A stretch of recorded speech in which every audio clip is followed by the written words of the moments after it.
That'll take us on to Showcase 96 issue 3, or at least half of it. That is our Birds of Prey issue for the episode, because first chunk of Birds of Prey is all these, because I think after this it's like a 4-issue mini, and then there's like a one shot, and then we get to the actual ongoing book. Notably though, this is actually not by Chuck Dixon. This is by Jordan B. Gorfinkel as the writer, and then Jennifer Graves as the artist. So as much as this run is thought of as Chuck Dixon's, this one particular one shot isn't. So what's interesting here is this actually came out before the previous issue, and this features Lois Lane as a main character. So I wonder if this was almost like a proof of concept, and they were like, oh, maybe there should be another character that would be here, another lady. They couldn't from figure DC. out quite who it was. Yeah, so we have this kind of weird issue where Lois Lane's kind of fighting, and I guess my only real complaint about that, honestly, is that they've got like the opening scene here is like, it's just kind of this idea that Canary and Lois have run into each other while they're both investigating the same thing. Obviously, Lois is doing it for a story, Black Canary's doing it because Oracle set her on this path, and it does tie into what they said at the end of the previous issue. Kind of, so we said how it would kind of tie in to being set before it.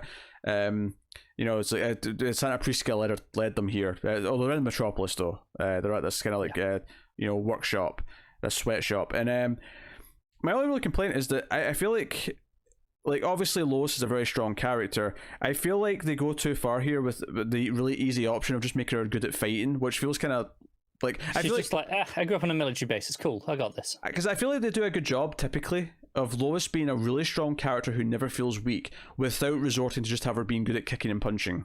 I think the thing is, it's not that she's strong, it's that she doesn't give a damn and gets herself into the situations anyway, and often does have to be rescued by someone. Oh yeah, I'm not talking about that though. I'm not talking about that side. I just mean in general, she's a strong character. She's strong-willed. She's she's a character who you would describe as being who takes charge and like isn't this weak, feeble character.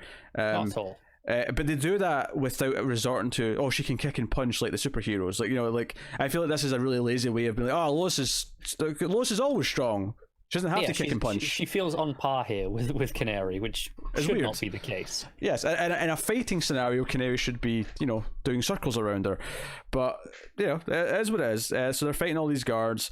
And the plot of the issue is this is essentially a slave workshop where all these immigrants have been forced to work, and they're fighting back, but the head honcho here who's in charge of all this shocks them both because he's got like electrical powers, although we find out later that it's not really electrical powers, it's more of a psychic power that just sort of looks like electrical powers.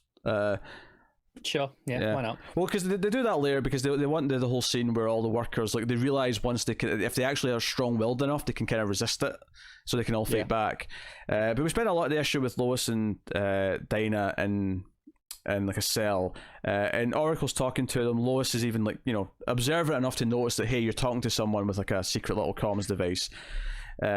And what's interesting here is that Lois talks about how she's like split up from like her boyfriend, and we see that obviously she's talking about Superman. Yeah, it's our first look at Super Mullet in this show. Yes, hopefully much more to come.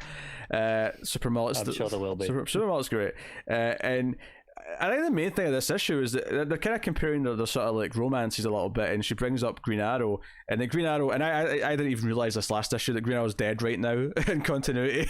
Yeah, this is one of the things where I knew he was dead for X amount of time. I know the return stuff. Yeah, because he doesn't come back until Blackest Night, right? I think the Kevin Smith stuff's after he died, isn't it? Is it? Okay, so he died again? Maybe. Or maybe I'm misremembering. Maybe he's not one of the characters that comes back in Blackest Night, but because his series afterwards was under the Brightest Day banner. Because I read that series. Yeah. So I'm sure the Kevin Smith stuff is after he's dead. It's when he comes back. It's trying to, because people are like, oh, he's dead, and he's trying to clear his name and kind of reestablish himself. I'm sure that's part of that book. I wonder how he came back then. In fact, Joe, I've just remembered some of the plot of that book. That is definitely after he's dead. Okay. All right. Fair enough. Look, there's a lot of weird. Hold on. I need to pause for a second. We've got a Twitter update from Tim that I think God. I have to check. He's been watching The Outsider, and there's a very Tim-related thing in The Outsider this week, and I think he's finally just seen it, and I want to see the response. He has indeed. Yes, hold on. I have seen the tweet. Let me see. I'll wait, read it. Right. I was near the end of the episode and still didn't know what you were talking about, and then it happens, and I'm like, okay, yes, very good. And then there's a GIF of Leprechaun opening a door. Leprechaun was mentioned in this week's episode of The Outsider, and Tim. I thought of Tim naturally, so I had to. He thinks of Tim many a time.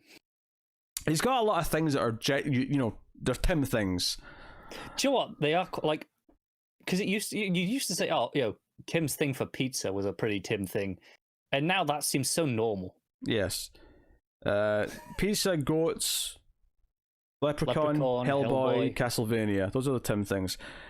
But anyway, so Dinah's very kind of harsh about this. She kind of says he deserved it when she talks about Oliver dying. The jerk deserved it, and it's like, oh, do you mean that? Kind of thing. And at the end of the issue, Lois is like, hey, what you said about Oliver, did you mean that?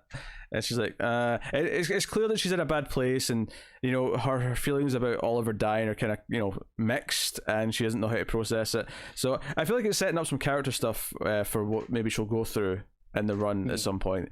But one of the workers in the shop breaks in via one of the bricks, basically. It's like a secret shaft, and lets them out, which lets them get out, and they're like, hey, we're going to save everyone. They fight back. The villain does actually obviously get the upper hand a little bit until Lee, the worker who helped them, is able to kind of like rise up and inspire the rest to basically refuse and resist. So Black Canary decks the bad guy, and everyone's free, and we end with the authorities kind of being there, and everyone's kind of happy. And, but anyway, it ends in this really somber moment. Again. Yeah, where Dinah's walking away from Lois, thinking about Oliver. So it's a really kind of sad beat. Yeah. Not as good as the last one shot we had. I don't think it's not bad, certainly. And if you look at it this way, keep in mind that this was released before the last issue. Once Chuck Dixon was on the book, he stayed with it. So it's not like he left for this issue. This issue was first, and then Dixon came on and was kind of there from then on. I don't think the art's quite as good as the last issue. I don't think the story's quite as good as the last issue.